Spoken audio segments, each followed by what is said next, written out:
இம்தியாஸ் கானோடு இறுதியாக மோதுவதற்கு ஷஹன்ஷா அவர்கள் ஆதம் கானை தேர்ந்தெடுத்திருக்கிறார்.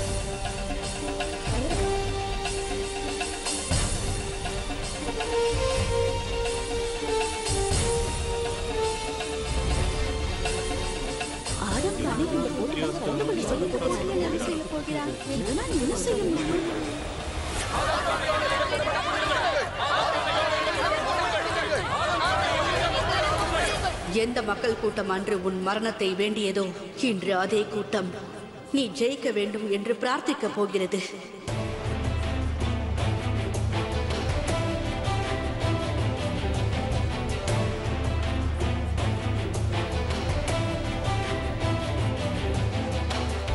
ருக்கையா பேகம், நான் தங்களின் குற்றவாளி. என்னால் தான் தங்களுக்கு சங்கடம் நேர்ந்தது. எனவே தாங்கள் அனுமதித்தால் தான் நான் இந்த போட்டியில் முழு மனதோடு பங்கேற்று பெருமை சேர்ப்பேன்.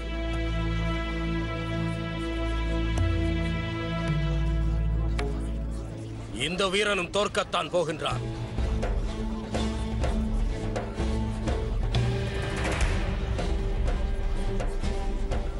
ஆதம் கானின் விலங்குகளை விடுவியுங்கள். இன்று வரை ஆதம் கான் அவர்களின் வீரத்தை பற்றி கேள்வி மட்டும்தான் பட்டிருக்கிறேன். ஆனால் அவர் சண்டையிட்டு பார்த்ததில்லை. குதா இம்தியாஸ் கானை நன்றாக வைத்திருக்க வேண்டும். அவரால் தான் நான் ஆதம் கான் அவர்களின் சண்டையை பார்ப்பதற்கு வாய்ப்பு கிடைத்துள்ளது.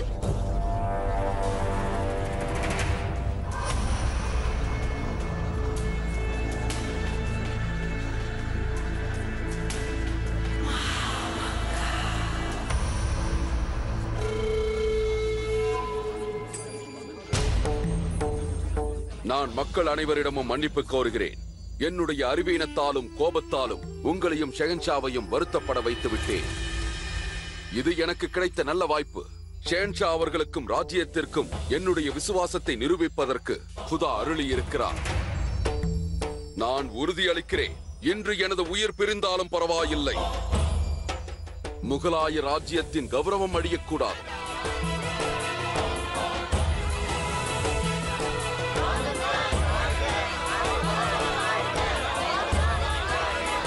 மிகவும் அற்புதமான ஹம்கார். இவ்வாறு கூறியதன் மூலம் நீ ஷஹன்ஷாவை மட்டுமல்ல, மக்களையும் உன் வசம் திருப்பிவிட்டாய். இந்த போட்டியில் வென்றுவிடு, அது போதும். உன் விடுதலையும் பெருமையும் மீண்டும் உனக்கே கிடைத்துவிடும். போட்டியிடுவதற்கு முன்பாக ஷெஹன்ஷா அவர்களின் பாதத்தை தொடுவதற்கு அனுமதி கோருகிறேன்.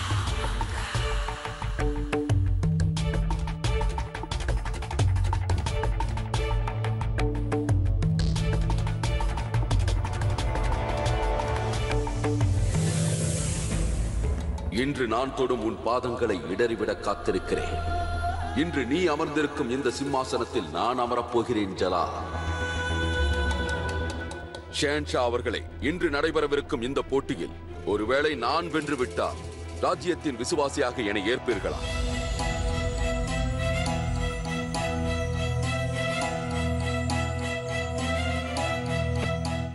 ஒருவேளை நீ தோற்றுவிட்டால்? முடியாத காரியம்.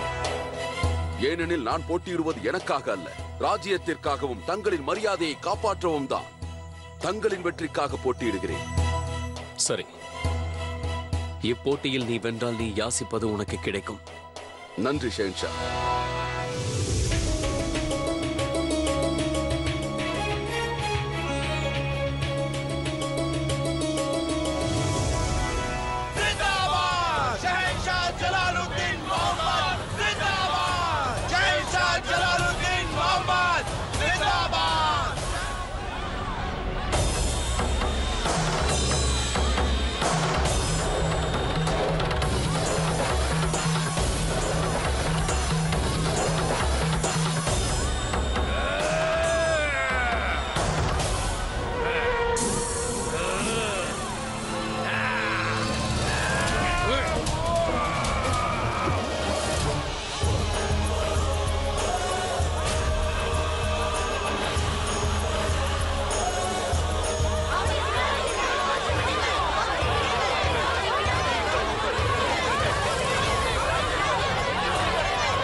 பெரியம்மா, அனைத்து பிரமுகர்களையும் நான் தர்பாருக்கு அழைத்ததாக அழைத்து வாருங்கள்.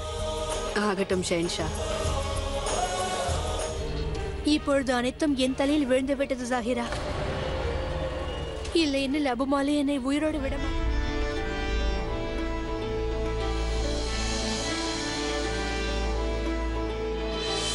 ஆதம் கான் கடந்த காலத்தில் நடந்து கொண்டது எனக்கு அவன் மீது கோபம் வரவழைத்தது. இன்று அவனது செயலால் நமது ராஜ்யத்திற்கு பெருமை கூடிவிட்டது. இவன் ருக்கையா பேகத்தின் மனதை காயப்படுத்தினான். அதற்கு தண்டனை அளிக்கும் விதத்தில் அவனது பதவி பறிக்கப்பட்டு சிறையிலும் அடைக்கப்பட்டான். அதே போல் இவன் என்றும் நம் தர்பாரில் பங்கேற்க கூடாது என்ற தடையும் விதிக்கப்பட்டது. ஆனால் இன்று இவன் இந்த தர்பாரில் நிற்கிறான் என்றால் அதற்கு நான் அவனை மன்னித்தேன் என்று பொருள்.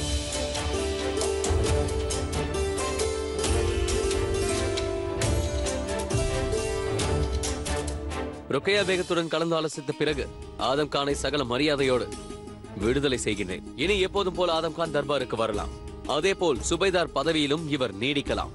இந்நேரத்தில் நான் எனது விசேஷ பேகங்களுக்கு தரும் விண்ணப்பம் என்னவென்றால் ஆதம் கானின் வெற்றியை அங்கீகரித்தாக வேண்டும். முதல் விருதை ஜோதா பேகத்திடமிருந்து ஆதம் கான் அவர்கள் இப்பொழுது பெற்றுக் கொள்வார்கள்.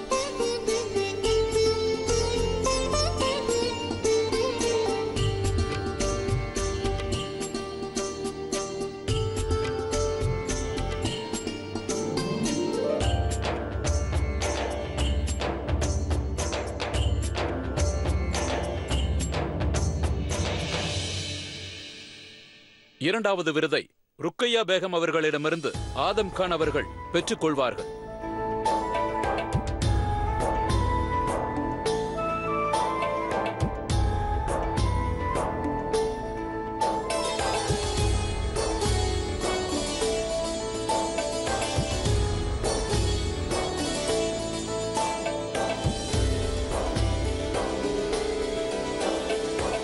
மூன்றாவது விருதை சலீமா பேகம் அவர்களிடமிருந்து ஆதம் கான் அவர்கள் பெற்றுக் கொள்வார்கள்.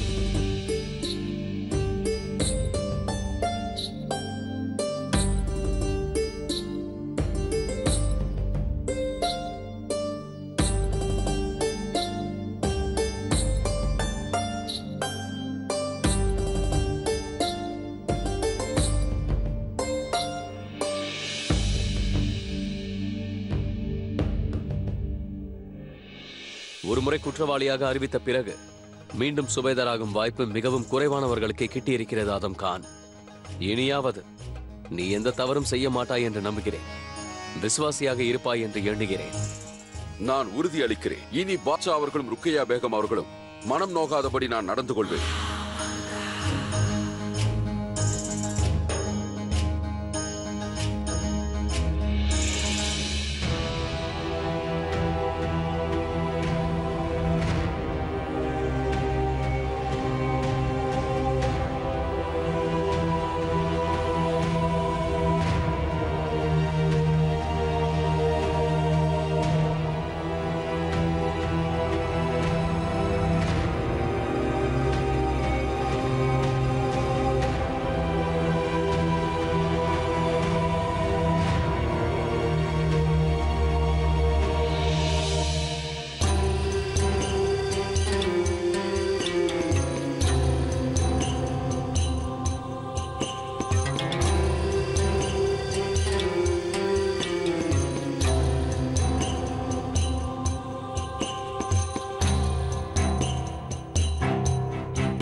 இவையெல்லாம் என்ன ரேஷம்?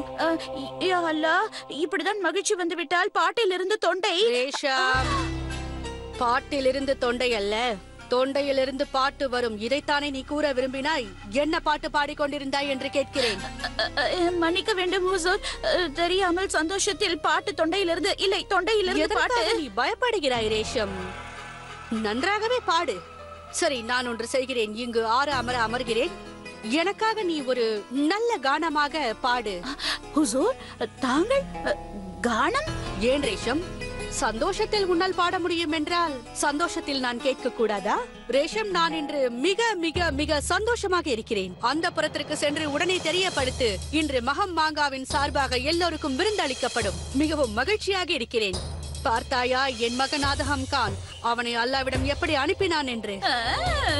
நம் ராஜ்யத்தின் கௌரவத்தை காத்திருக்கிறான். என் மகன் ஆதகாமை நினைத்து எனக்கு கர்வமாக இருக்கிறது. இன்னும் அல்லாஹ் அவனுக்கு நல்ல புத்தியை அளிக்கட்டும். அதற்கு என்ன அவசியம் இருக்கிறது ஹுசூர்? என்ன பேசுகிறாய் ரேஷம்? என் மகன் ஆதகம் கான் முட்டாளாகவே இருக்க வேண்டுமா? இல்லை இல்லை ஹுசூர், நான் என்ன சொல்ல வந்தேன் என்றால், தாங்கள் ஆதம் கான் அவர்களோடு நெருக்கும் பொழுது அவர் அதற்காக தனியாக யோசிக்க வேண்டும் என்றுதான். பரவாயில்லையே ரேஷம், நன்றாக சமாளிக்க கற்றுக்கொண்டாய். நீ என்னையே மிஞ்சி விடுவாய் போல் இருக்கிறதே.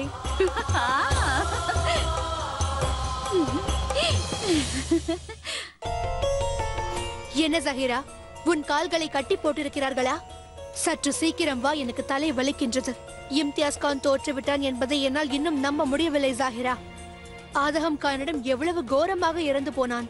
அதை நினைத்தாலே என் உடல் நடுங்குகிறது. சீக்கிரம் சீக்கிரம் வா.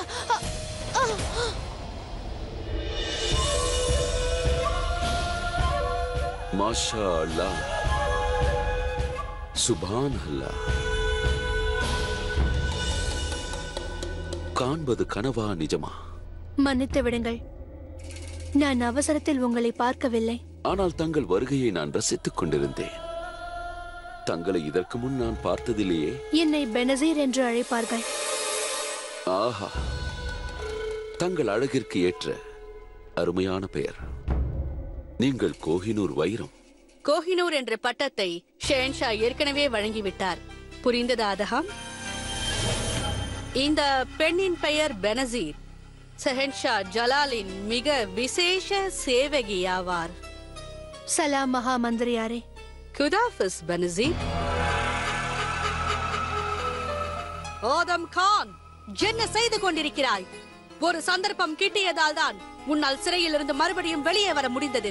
இந்த சந்தர்ப்பம் உனக்கு மறுபடியும் கிடைக்காது ஆதகம். அதனால் தான் உன் வாளை சுருட்டிக் கொண்டு இரு என்று கூறுகிறேன். உன்னிடம் 1000 முறை கூறிவிட்டேன், ஷெஹன்ஷாவின் விஷயத்தில் நீ தள்ளி இரு என்று. அது பெனசீராக இருக்கட்டும் அல்லது ஜோதாவாக இருக்கட்டும், தள்ளியே இரு. இதை நினைவில் கொள்.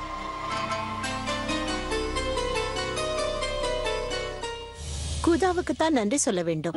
சரியான சமயத்தில் மகாமங்கா ஆதம்காரின் பெயரை குறிப்பிட்டார். இல்லை என்றால் நம் சாம்ராஜ்யத்தின் பெருமையை ஒரு பயில்வான் மண்ணாக்கி இருப்பார். மகாமங்கா மிகவும் புத்திசாலியானவர். அதனால் நான் எப்பொழுதும் நினைப்பேன், மகா மந்திரியின் பதவிக்கு அவர் மிகவும் தகுதியானவர் என்று. முகலாய சாம்ராஜ்யத்தின் பெயரை எடுத்தால் போதும், உடனே தன்னுடைய விசுவாசத்தை காட்டுவார். அதை காட்டவே தன் மகனின் உயிரையே ஆபத்தில் தள்ளிவிட்டார். இந்த நேரத்தில் ஆதம்கானின் ஆதரவு நம் ராஜ்யத்திற்கு தேவைப்பட்டது. சரிதானே ஜோதா? ஆமாம், ஆனால் இதற்கு ருக்கையா பேகமை நாம் பாராட்டியே ஆக வேண்டும். நடந்த சம்பவங்களை மறந்துவிட்டு நம் நாட்டை கருத்தில் கொண்டு இவ்வாறு அவர் முடிவெடுத்திருக்கிறார். ராஜ்யத்தின் கௌரவத்திற்காக ஆதம் கானை மன்னித்தது அவருடைய பெரிய மனது. இதே ருக்கையா பேகமிற்கு பதிலாக நான் ஆலோசனை வழங்கி இருந்தால் என்னை எப்படி ஏளனப்படுத்தி இருப்பார் என்பது அவருக்கு தான் தெரியும். இப்படி பாராட்டும் தகுதி உன்னிடம் மட்டும்தான் இருக்கிறது. மற்ற பேகங்களின் காரியங்களை மனம் திறந்து நீ பாராட்டுகிறாய்.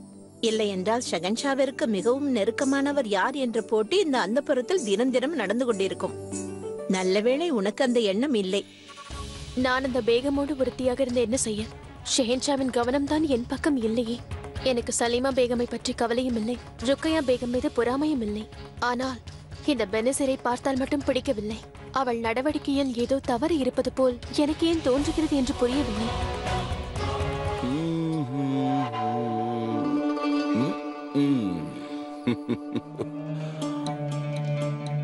மாஷா அல்லாஹ், மாஷா அல்லாஹ். அடேங்கப்பா, எனக்கு இவ்வளவு பலமான வரவேற்பா? என் வெற்றியை கொண்டாடுகிறாய் அல்லவா? நீங்கள் வெற்றி அடைந்தது எனக்கு மிகவும் மகிழ்ச்சி. ஆனால் இந்த பூ அலங்காரம் எனக்காக தான் செய்து கொண்டேன். என்ன? எனக்கு ஒன்றும் புரியவில்லை. நான் புரிய வைக்கின்றேன். நீங்கள் பெனசீரை பார்த்திருப்பீர்கள். ஆம், நான் பார்த்தேன். மிகவும் அழகாக இருக்கிறாள். நானும் அவளை போன்று அழகாக வேண்டும் என்று ஆசைப்பட்டேன். ஆகையால் அவள் அழகின் ரகசியத்தை கேட்பதற்கு ஜாகிராவிடம் சென்றேன். அவள் கூறிய குறிப்புகளை பின்பற்றி இறுதியில் என்னுடைய முகம் அலங்கோலமாகிவிட்டது. என்ன? பிறகு என்னவாயிற்று? பிறகு வைத்தியர் கூறினார், என்னை பூக்கள் மீது படுத்து இவ்வாறு உறங்க சொன்னார். குறிப்பாக வெள்ளி நிற பூக்கள் மீது படுக்க வேண்டுமாம். அதற்காகத்தான் நான் 3 நாட்களாக இந்த பூக்கள் மீது படுத்து வருகிறேன். பிறகுதான் என் முகம் இவ்வளவு அழகாக மாறிவிட்டது. ஆகையால் நான் இன்றும் இதன் மேல்தான் தூங்க போகிறேன். நீங்கள் வேறு எங்காவது சென்று உறங்கிக் கொள்ளுங்கள். என்ன உளறுகிறாய்? இந்த இரவை உன்னோடு கழிக்கவா நான் வந்தேன்? ஒன்றை நான் எடுத்து செல்லவே வந்தேன்.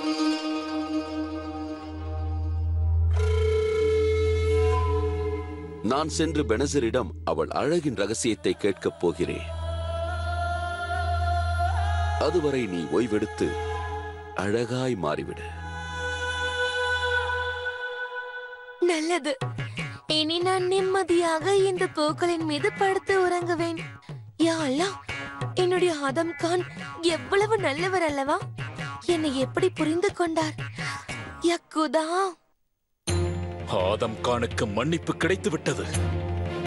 ஆதம் கானுக்கு விடுதலை கிடைத்து விட்டது. ஆனால் எனக்கு இன்னும் தண்டனை முடிந்த பாடில்லை.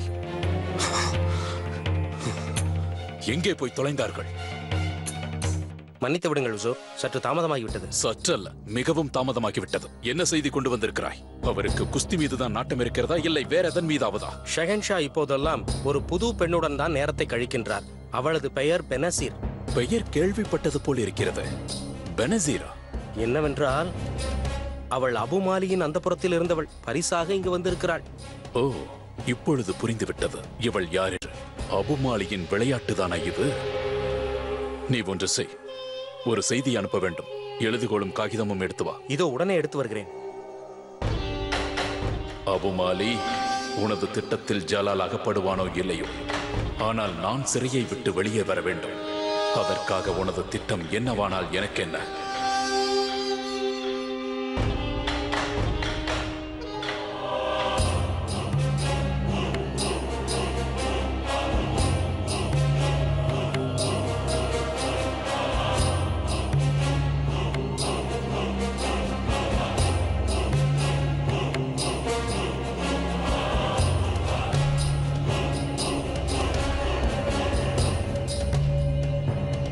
இந்த மடலை உடனடியாக ஜோதா பேகத்திடம் சேர்த்துவிடு. இதை பாதுகாப்பாக கொண்டு செல்ல வேண்டியது உனது கடமை. எக்காரணத்தை கொண்டும் வெளியில் தெரியக்கூடாது. ஆகட்டும் உசூர். சரி, செல். ஆதம் கானை அவரது தாயார் வெளியில் கொண்டு வந்து விட்டார். ஆனால் என்னை சிறைச்சாலையிலிருந்து வெளியில் கொண்டு வரப்போவது வேறு எவரும் இல்லை. நீதான் ஜோதா பேகம். நீதான் என்னுடைய துருப்புச் சீட்டு. ஜோதா பேகமிற்கு ஷெரிஃபுதனின் சலாம். நான் ஒரு முக்கியமான விஷயம் பேச வேண்டும். அதனால் தாங்கள் சிறைச்சாலையில் என்னை வந்து சந்திக்க வேண்டும். நீங்கள் இதை படித்து ஆச்சரியத்துக்குள்ளாவீர்கள் என்று தெரியும். ஆனால் விஷயம் என்னவென்றால் அதை பற்றி உங்களிடம் மட்டும்தான் பேச முடியும்.